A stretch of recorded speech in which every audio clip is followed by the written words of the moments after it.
Corona वैश्विक महामारी के खिलाफ लड़ते लड़ते अब हम अनलॉक 2 में प्रवेश कर रहे हैं और हम उस मौसम में भी प्रवेश कर रहे हैं जहां सर्दी, जुकाम, खांसी, बुखार ये सारे न जाने क्या क्या होता है, ये मामले बढ़ जाते हैं। ऐसे में मेरी आप सभी देशवासियों से प्रार्थना है कि ऐसे समय अपना ध्यान रखिए।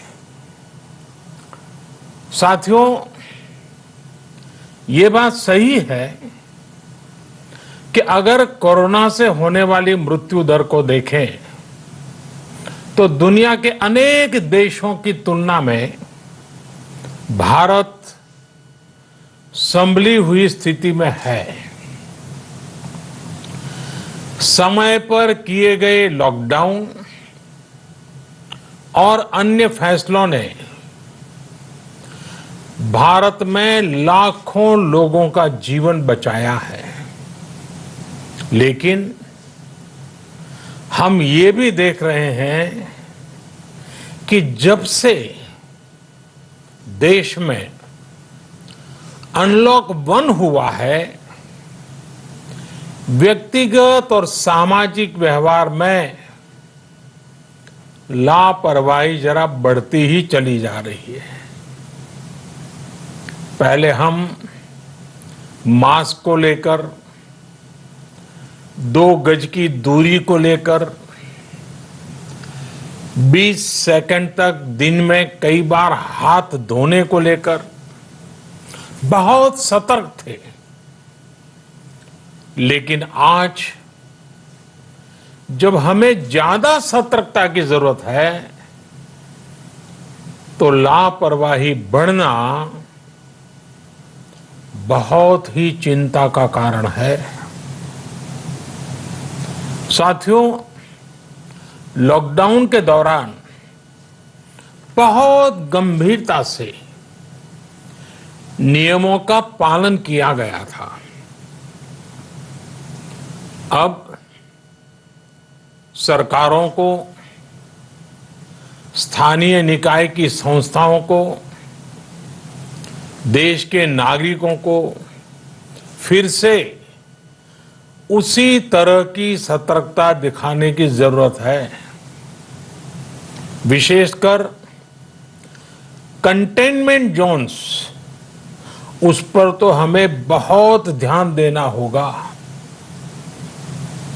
जो भी लोग नियमों का पालन नहीं कर रहे हैं, हमें उन्हें टोकना होगा, रोकना होगा और समझाना भी होगा। अभी आपने खबरों में देखा होगा, एक देश के प्रधानमंत्री पर 13,000 रुपये का जुर्माना इसलिए लग गया क्योंकि वो सार्वजनिक स्थल पर मास्क पहने बिना गए थे। भारत में भी स्थानीय प्रशासन को इसी चुस्ती से काम करना चाहिए। ये 130 करोड़ देशवासियों के जीवन की रक्षा करने का अभियान है। भारत में गांव का प्रधान हो या देश का प्रधानमंत्री, कोई भी नियमों से ऊपर नहीं है। साथियों, लॉकडाउन के दौरान देश की सर्वोच्च प्राथमिकता रही ऐसी स्थिति न आए कि किसी गरीब के घर में चूल्हा न जले। केंद्र सरकार हो, राज्य सरकारें हो, सिविल सोसाइटी के लोग हों, सभी ने पूरा प्रयास किया कि इतने बड़े देश में हमारा कोई गरीब भाई बहन भूखा न सोए। देश हो या व्यक्ति, समय पर फैसले लेने से, संवेदनशीलता से फैसले लेने से किसी भी संकट का मुकाबला करने की शक्ति अनेक गुना बढ़ जाती है। इसलिए लॉकडाउन होते ही सरकार प्रधानमंत्री गरीब कल्याण योजना लेकर आई। इस योजना के तहत गरीबों के लिए 2.25 लाख करोड़ रुपए का पैकेज दिया गया। साथियों, बीते 3 महीनों में 20 करोड़ गरीब परिवारों के जनधन खातों में सीधे 31,000 करोड़ रुपया जमा करवाए गए हैं। इस दौरान 9 करोड़ से अधिक किसानों के बैंक खातों में 18,000 करोड़ रुपए जमा हुए हैं। इसके साथ ही गांवों में श्रमिकों को रोजगार देने के लिए प्रधानमंत्री गरीब कल्याण रोजगार अभियान तेज गति से आरंभ कर दिया गया है। इस पर सरकार 50,000 करोड़ रुपए खर्च कर रही है। लेकिन साथियों, एक और बड़ी बात है जिसने दुनिया को भी हैरान किया है, आश्चर्य में डुबो दिया है। वो ये कि कोरोना से लड़ते हुए भारत में 80 करोड़ से ज्यादा लोगों को 3 महीने का राशन, यानी परिवार के हर सदस्य को 5 किलो गेहूं या चावल मुफ्त दिया गया। इसके अतिरिक्त प्रति परिवार हर महीने 1 किलो दाल भी मुफ्त दी गई। यानी एक तरह से देखें तो अमेरिका की कुल जनसंख्या से 2.5 गुना अधिक लोगों को, ब्रिटेन की जनसंख्या से 12 गुना अधिक लोगों को और यूरोपियन यूनियन की आबादी से लगभग 2 गुने से ज्यादा लोगों को हमारी सरकार ने मुफ्त अनाज दिया है। साथियों, आज मैं इसी से जुड़ी एक महत्वपूर्ण घोषणा करने जा रहा हूं। साथियों, हमारे यहां वर्षा ऋतु के दौरान और उसके बाद मुख्य तौर पर कृषि क्षेत्र में, एग्रीकल्चर सेक्टर में ही ज्यादा काम होता है। अन्य दूसरे सेक्टरों में थोड़ी सुस्ती रहती है। जुलाई से धीरे धीरे त्योहारों का भी माहौल बनने लगता है।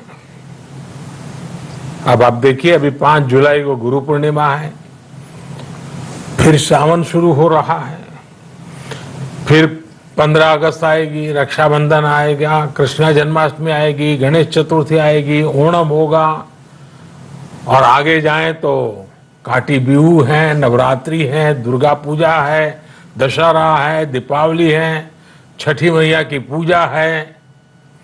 त्योहारों का ये समय जरूरतें भी बढ़ाता है, खर्च भी बढ़ाता है।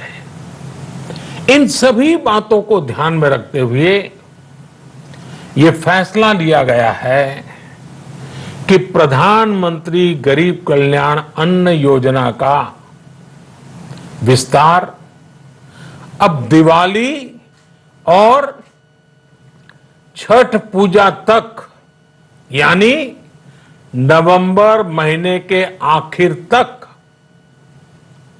कर दिया जाएगा। यानी 80 करोड़ लोगों को मुफ्त अनाज देने वाली ये योजना अब जुलाई, अगस्त, सितंबर, अक्टूबर, नवंबर में भी लागू रहेगी।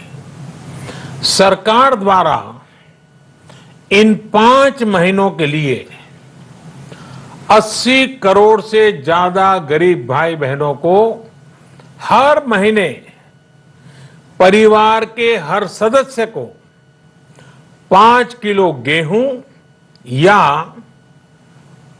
5 किलो चावल मुफ्त मुहैया कराया जाएगा और साथ ही प्रत्येक परिवार को हर महीने 1 किलो चना भी मुफ्त दिया जाएगा। साथियों, प्रधानमंत्री गरीब कल्याण अन्न योजना के इस विस्तार में 90,000 करोड़ रुपए से ज्यादा खर्च होंगे और अगर इसमें पिछले 3 महीने का खर्च भी जोड़ दें तो ये करीब करीब 1.5 लाख करोड़ रुपया हो जाता है। अब पूरे भारत के लिए हमने एक सपना देखा है। कई राज्यों ने तो बहुत अच्छा काम भी किया है। बाकी राज्यों पर भी हम आग्रह कर रहे हैं कि इसको काम को आगे बढ़ाएं। और काम क्या है?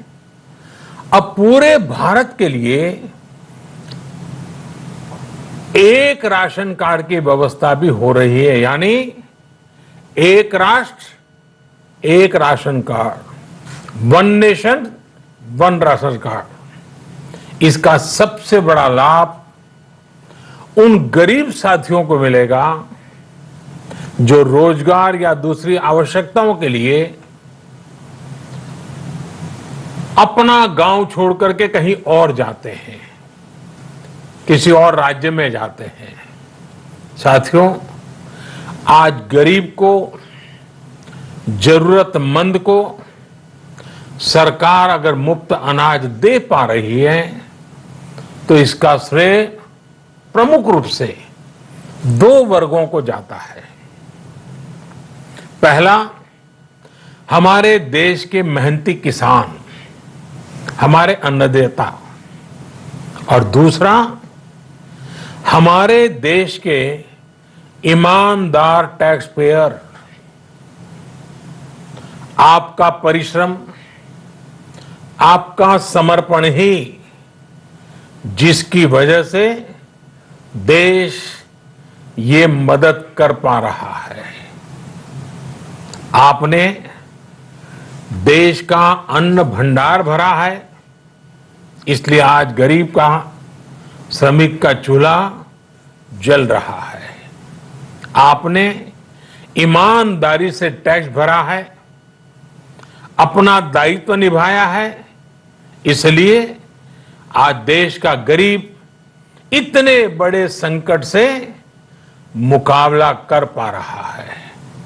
मैं आज हर गरीब के साथ ही देश के हर किसान, हर टैक्स पेयर का हृदय से बहुत बहुत अभिनंदन करता हूं, उन्हें नमन करता हूं। साथियों, आने वाले समय में हम अपने प्रयासों को और तेज करेंगे। हम गरीब, पीड़ित, शोषित, वंचित हर किसी को सशक्त करने के लिए निरंतर काम करेंगे। हम सारी एहतियात बरतते हुए इकोनॉमिक एक्टिविटीज को और आगे बढ़ाएंगे। हम आत्मनिर्भर भारत के लिए दिन रात एक करेंगे। हम सब लोकल के लिए वोकल होंगे। इसी संकल्प के साथ हम 130 करोड़ देशवासियों को मिलजुल करके संकल्प के साथ काम भी करना है, आगे भी बढ़ना है। फिर से एक बार मैं आप सबसे प्रार्थना करता हूं, आपके लिए भी प्रार्थना करता हूं, आपसे आग्रह भी करता हूं, आप सभी स्वस्थ रहिए, 2 गज की दूरी का पालन करते रहिए, गमछा, फेस कवर, मास्क ये हमेशा उपयोग कीजिए, कोई लापरवाही मत बरतिए। इसी आग्रह, इसी कामना के साथ मैं आप सभी को बहुत बहुत शुभकामनाएं देता हूं। धन्यवाद।